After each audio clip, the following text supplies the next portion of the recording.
Ang kwentong ito ay hango sa totoong buhay. Karanasan ito ni Bakloy. Taong 1970. Lezo, Aklan.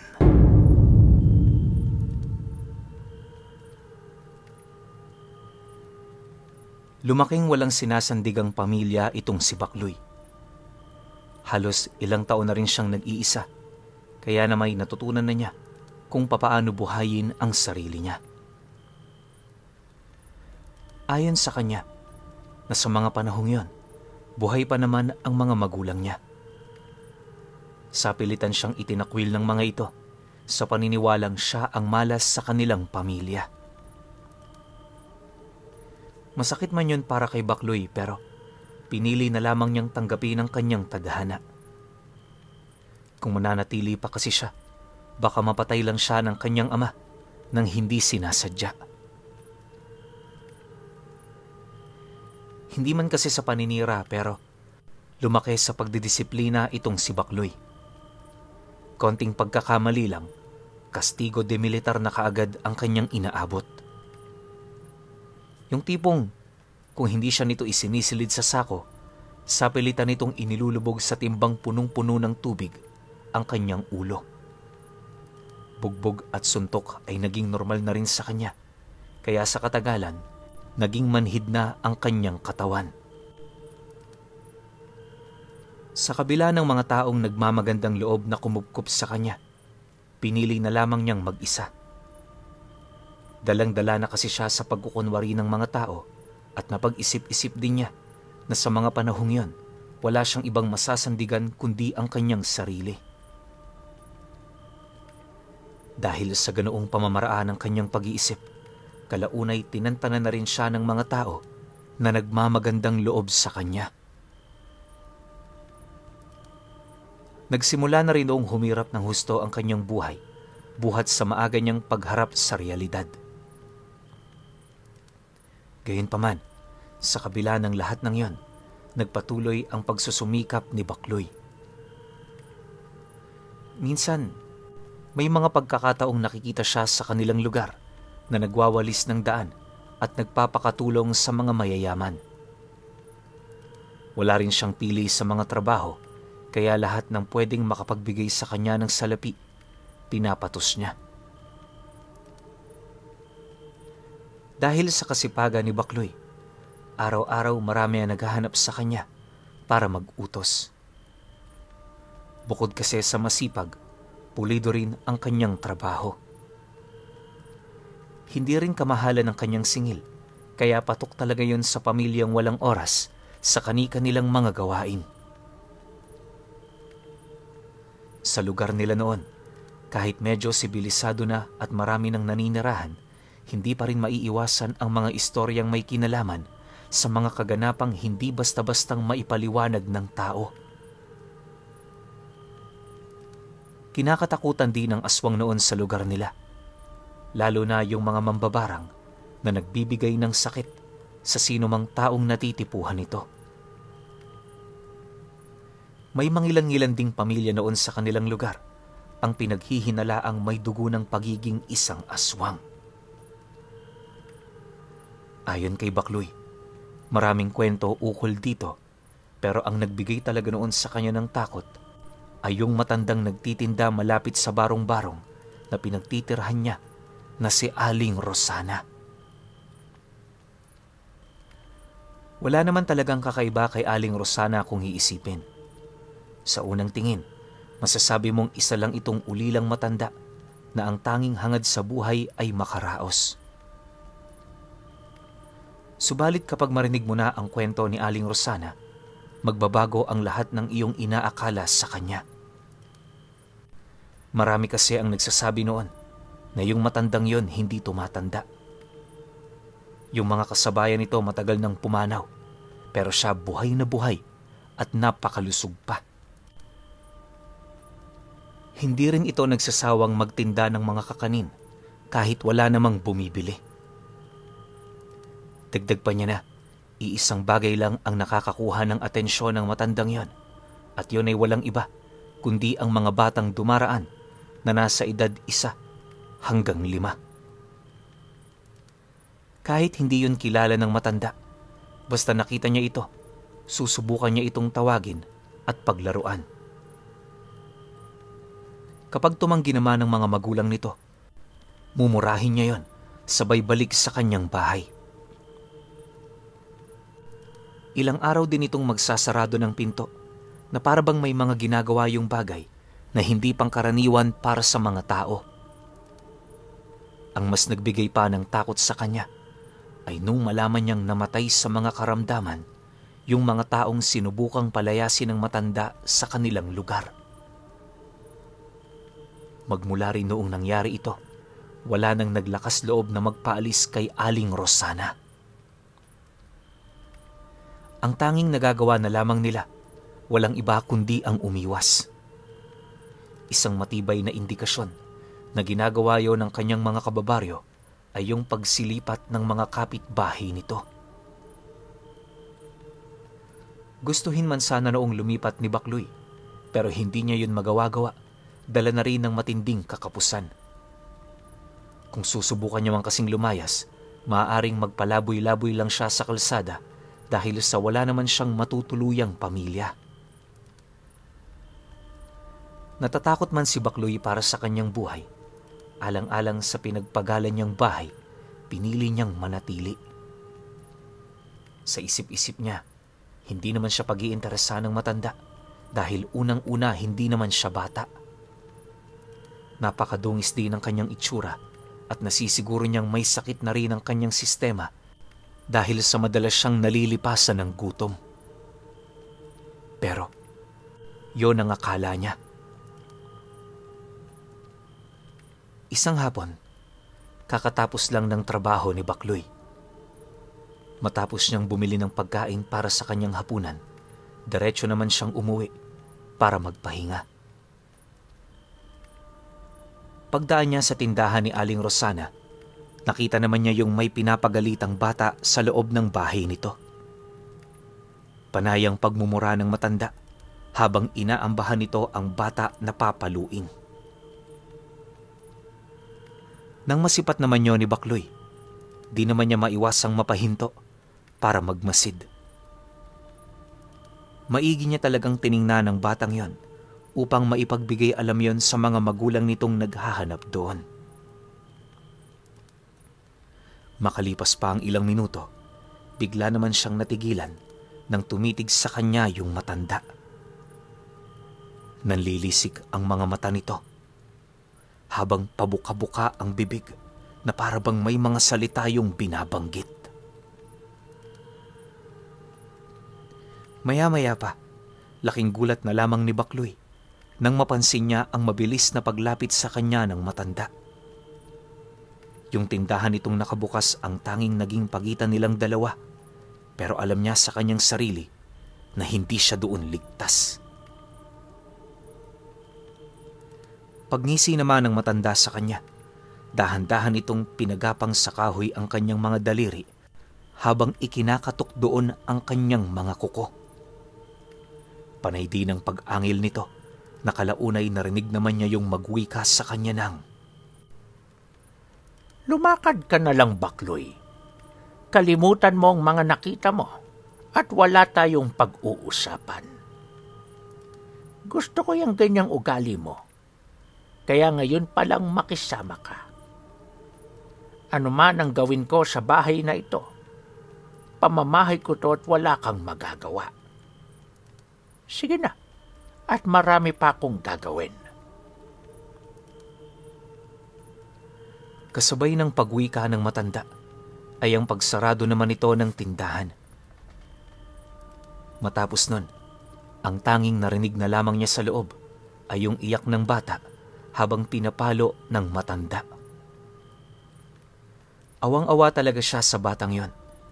Pero anong magagawa niya laban dito? Naniniwala si Bakloy na masyadong malakas ang matandang yon kung susubukan niya itong kalabanin. Hindi lang yan, naniniwala rin siyang kasangga ng matanda ang bahay nito. Ilang beses niya na kasi yung napansing nagsara ng kusa sa oras na itinatrangka na ni Aling Rosana yung mismong pamamahay niya. Nang mapagtanto naman niya ang mga bagay na ito, agad naman siyang bumalik sa kanyang tahanan, bitbit ang mga katanungang pilit niyang sinasagutan. Sa pagsapit ng gabi noong mismong araw, tahimik na ang buong paligid. Habang nakatambay si Bakloy sa labas, bahagya naman siyang natigilan nang masipat niya ang bahay ni Aling Rosana na biglang bumukas. Maya-maya pa, nasipat niya ang matandang naglalakad papalabas, bitbit ang isang sulo at balde. Noong una, hindi naman niya ito gaanong pinansin. Pero nang mag-umpisa na yung magsampay ng mga dumudugong karne, doon na siya nagsimulang maghinala. Sa isip-isip noon ni Bakloy, bakit nagsasampay yun ng 10 oras? Kung hindi siya nagkakamali, 2 oras na lang noon, papasapit na ang hating gabi. Hindi rin niya maisip kung ano ang ginagawa nito. Kasi 'di ba kapag nagsasampay, alam mo nang magpapatuyo yun ng gamit. Kaya yung nakita niya kay Aling Rosana, nakakapagtaka talaga. Sino naman ang may matinong pag-iisip ang magsasampay ng karne ng 10 oras? Matapos naman niya itong masilayan, bigla naman siyang napadapa sa kanyang inuupuan nang masipat niya ang matanda na kinakausap ang bahay nito. Noong una, wala namang nangyayaring kakaiba. Pero paghawak nito sa dingding ng bahay niya, lahat ng bintana kusang nagsibukas. Nagkaroon din ng siga ang loob ng bahay at kasabay nito ang pagrinig niya ng mga ingay na patuloy na nagpapanginig sa kanyang mga buto. Isipin niyo na ang mga nakakatakot na pwede ninyong isipin. Ganon na ganon ang mga naririnig ni Bakloy. Sinasabayan din ito ng iyak ng mga bata, kasama ng mga matatandang animoy matagal na panahon ang nakakulong sa lugar na yon. Dahil sa mga nangyari, imbis na ipagpatuloy niya ang kanyang pananatili sa labas, pilit naman siyang nagsumiksik sa isang maliit na butas ng dingding para makapasok sa bahay niya. Pagdating naman niya sa loob nito, agad naman niyang itinarangka ang pinto, kasabay yung bintanang hinahayaan niya lang na nakabukas tuwing gabi. Matapos naman itong gawin ni Bakloy, agad naman siyang tumungo sa kanyang silid para magpahinga.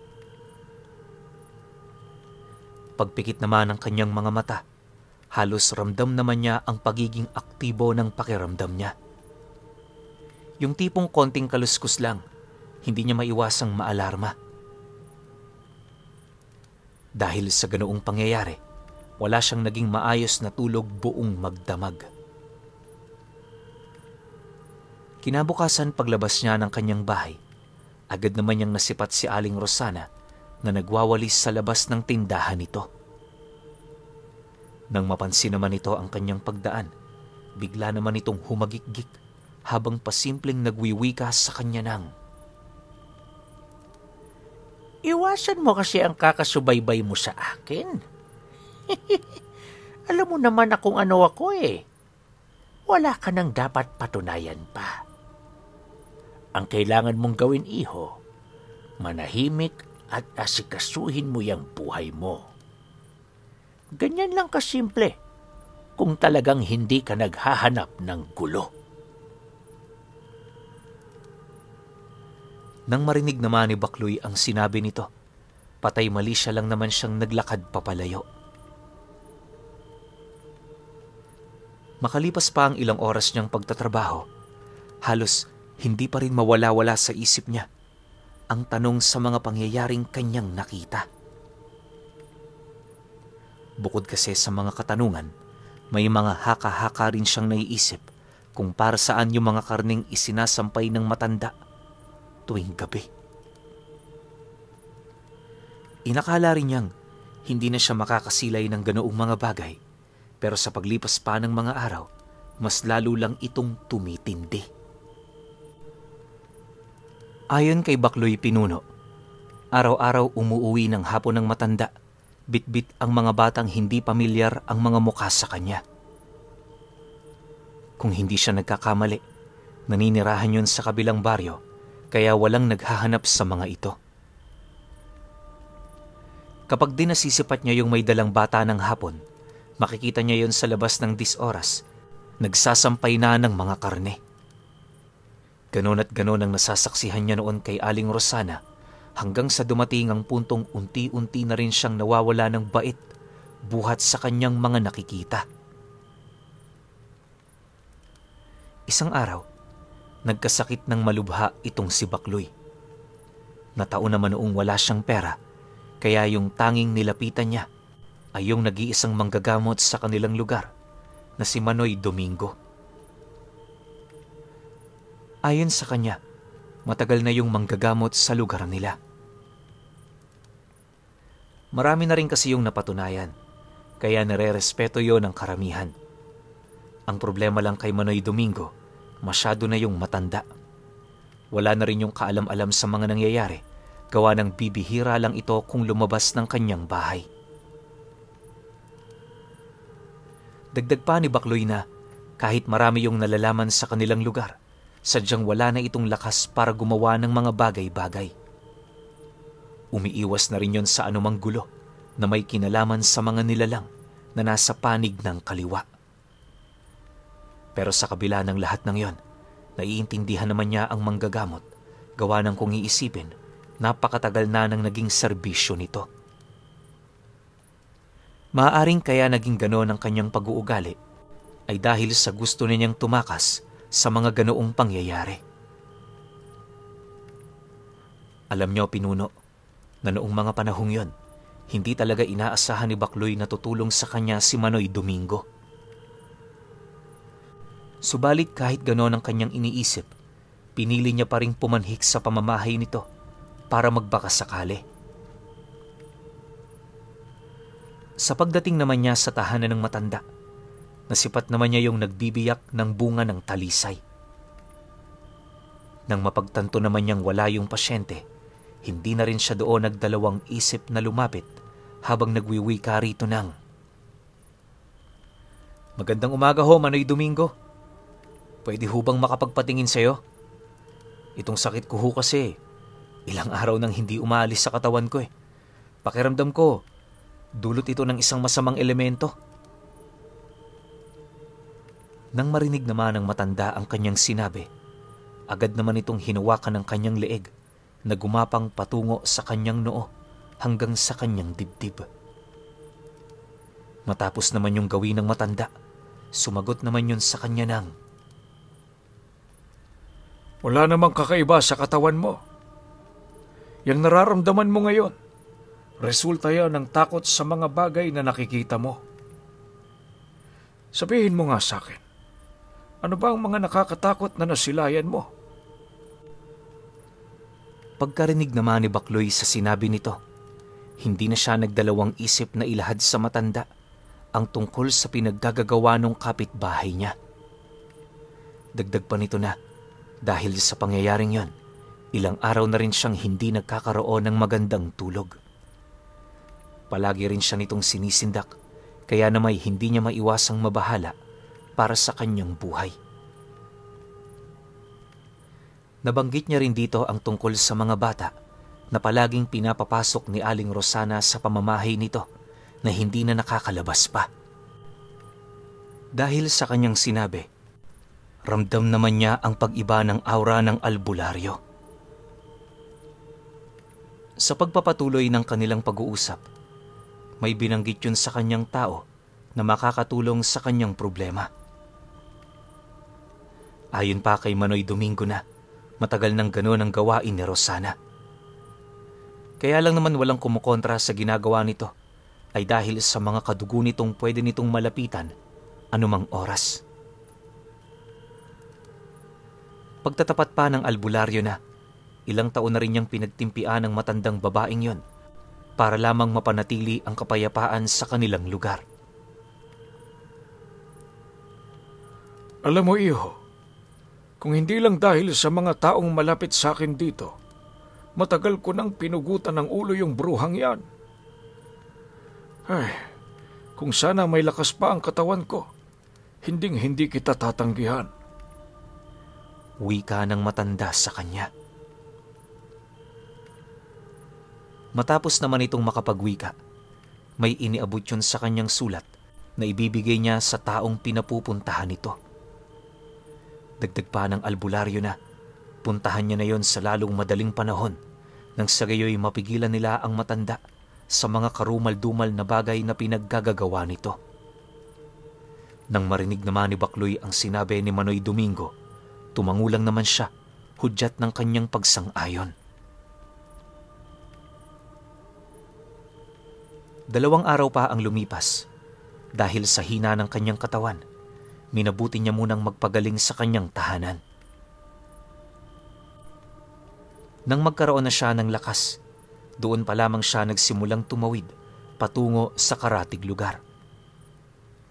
Kahit pagkain lang ang dala niya, hindi niya na yon inisip pa, basta ba'y makita niya lang yung albularyong pinapahanap ni Manoy Domingo. Kalahating araw pa ang dumaan. Matagumpay naman niyang narating ang mismong lugar.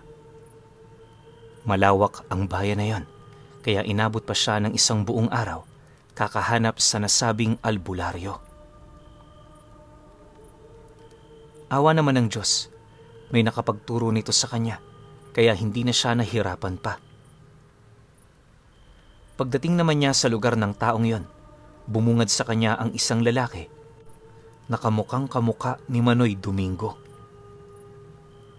Noong una, inakala niyang pinsan ito ng matanda, pero nang makausap niya na ito, nakumpirma niyang anak pala yon ng pinagkonsultahan niyang albularyo.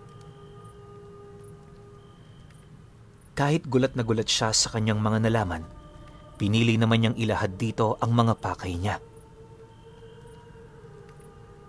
Di naman tumanggi yung albularyo sa kanyang nais, subalit bakas sa mismong pagmumukha nito ang pagdadalawang isip ukol sa mga bagay na kanilang gagawin. Bago din yun umalis sa baryong yon, kabilin-bilinan nito sa kanya na mas mainam na dumaan muna sila sa bahay ng kanyang ama. May mga itatanong kasi siya doon na maaaring makatulong sa kanila. Dahil sa sinabi nito, agad namang sumang-ayon itong si Bakloy. Sa kanilang paglalakad pabalik, marami yung naikwento sa kanya na may kaugnayan sa kanilang pamilya. Ang ipinagtataka niya lang na sa lahat ng istoryang ibinahagi ng lalaki, hindi nakasama dito yung kanyang ina. Basta ayon sa lalaking yon, bata pa lamang siya, hiwalay na ang kanyang mga magulang. Wala rin yun nabanggit sa kanya, kaya hanggang sa kanyang paglaki, wala siyang kaide-ideya. Nang marinig naman ni Bakloy ang sinabi nito, pinili na lamang niyang manahimik. Siyempre kahit papaano, nare-respeto naman niya ang nakaraanong albularyo. Pagbalik naman nila noon sa kanilang lugar, agad naman nilang pinuntahan ang bahay ni Manoy Domingo. Nang masipat naman ng matanda ang anak nito, hindi naman ito maiwasang maging emosyonal. Humingi rin niya ng pribadong oras sa kanya para naman makapag-usap sila. Sa pagsapit ng gabi noong mismong araw, laking gulat na lamang ni Bakloy nang malaman niyang sasama itong si Manoy Domingo sa kanilang gagawing pagsalakay. Bagaman wala itong ibinahaging detalye sa kanya, malakas ang kanyang kutob na malalim ang kaugnayan nito kay Aling Rosana. Pagtungtong naman ng 9:00 ng gabi, dahan-dahan na silang pumanhik sa bahay nung matanda. Tahimik at patago ang kanilang ginawa upang masigurong hindi sila nito matutunugan. Makalipas pa ang ilang minutong pagmamasid, doon na nila nakita itong si Aling Rosana na nagsasampay na naman ng mga karning hilaw. Sa puntong yon, ito na ang ginamit na pagkakataon ng anak ni Manoy Domingo para salakayin ito. Pagsugod naman ito sa kinaroroonan ng matanda, gulat naman itong si Bakloy nang masipat niya yung hindi na gumalaw sa mismong kinaroroonan nito. Sa puntong yon, wala na rin yung nagawa kundi ang bumagsak sa lupa kasama yung batang albularyo. Matapos naman itong gawin ng lalaki, ilang beses niya pa yung sinapak sa muka, dahilan para tuluyan na yung manghina.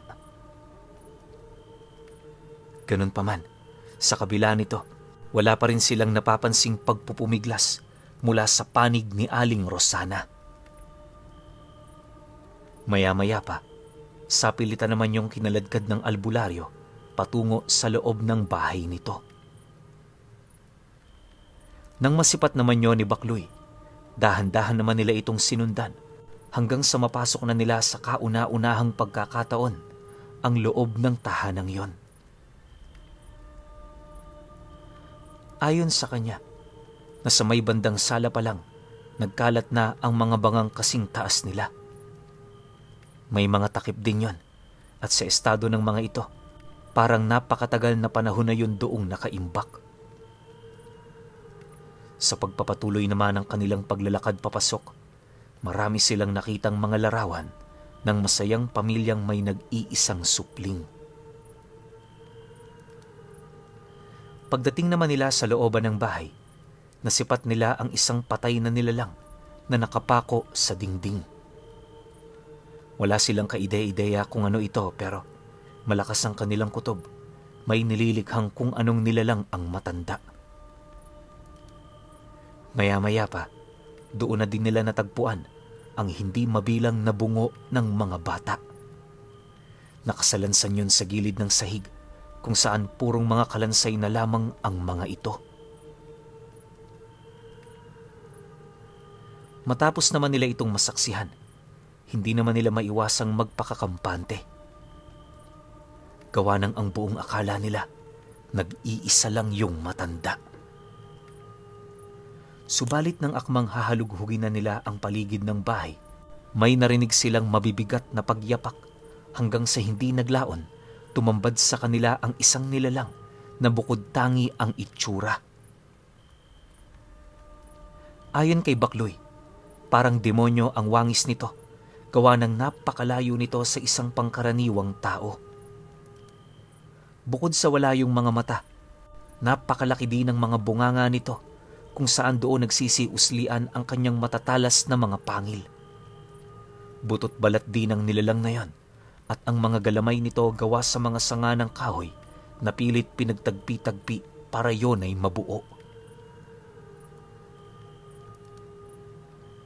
Makalipas pa ang ilang segundo, bigla naman yung umatungal ng napakalakas, dahilan para mabitawan ng batang albularyo si Aling Rosana.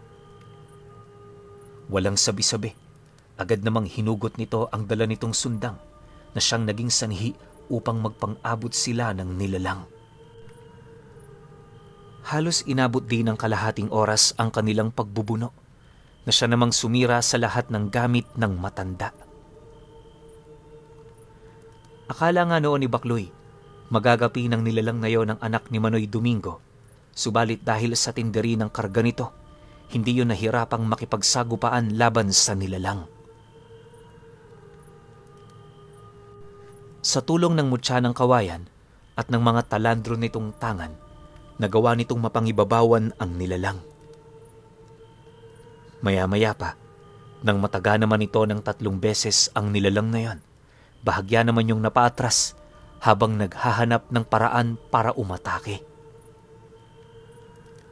Sa isang iglap, napansin naman nilang parang inutusan ng nilalang na yon ang bahay ni Aling Rosana.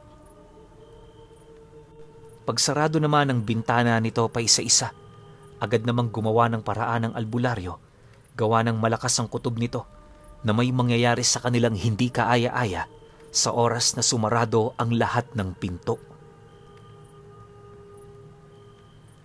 Paglapit naman ito sa nilalang, paulit-ulit naman niya itong tinaga sa ulo na siya namang pilit na sinalag ng 2 galamay nito.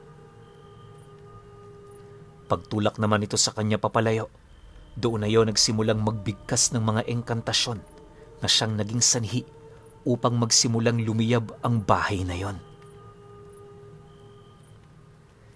Dahil sa pangyayari, imbis na ipagpatuloy pa nila ang kanilang pakikipagbuno, napilitan naman silang maghanap ng paraan kung papaano doon makakalabas. Napansin kasi nilang yun na ang natitirang alas nung nilalang, kaya nung maunawaan nitong hindi nito matatalo ang albularyo, nagpasya na yung magpakamatay kasama silang lahat. Sa loob ng ilang segundong paghahanap nila, mabilis namang kumalat ang apoy sa paligid, dahilan para masunog ang kalahati ng bahay. Halos hindi na rin nila mawari kung papaano pa sila noon makakalabas, gawa ng yung mga pinto, sintigas ng bakal. Nang masipat naman nilang ilang dipa na lamang ang layo ng apoy, doon nila napansin si Aling Rosana na hinawakan ng pinto na nasa harapan nila. Pagbukas naman ito, agad naman silang itinulak ng matanda, sabay sarado ng bahay nito. Pagkalabas naman nila, agad namang nilamon ang bahay na yon hanggang sa wala na roong natira. Alam niyo, pinuno, pagkatapos ng pangyayari, tumalikod itong si Manoy Domingo habang mabilis na naglalakad papalayo. Dahil sa alam naman niya ang bahay nito, minabuti naman niyang hayaan na muna yon pansamantala. Bago umalis ang albularyong hiningian niya ng tulong, tinapik naman ito ang balikat niya, sabay wika ng, O paano? Mauna na ako. Mag-iingat ka, Bakloy. Kung may kailangan ka, bumisita ka lang. Subalit lingid sa kanyang kaalaman, yun na pala ang huling pagkakataon na makakausap niya ang mga ito. Lumipas pa ang mga buwan at taon. Hinanap ni Bakloy ang mag-ama, pero hindi niya na yon nakita pa. Magpahanggang sa ngayon, pinuno, naging palaisipan pa rin para sa kanya ang pagkawala ng mag-amang albularyo at ang misteryo sa likod ng lumang litrato na alam naman niyang may kinalaman kay Aling Rosana.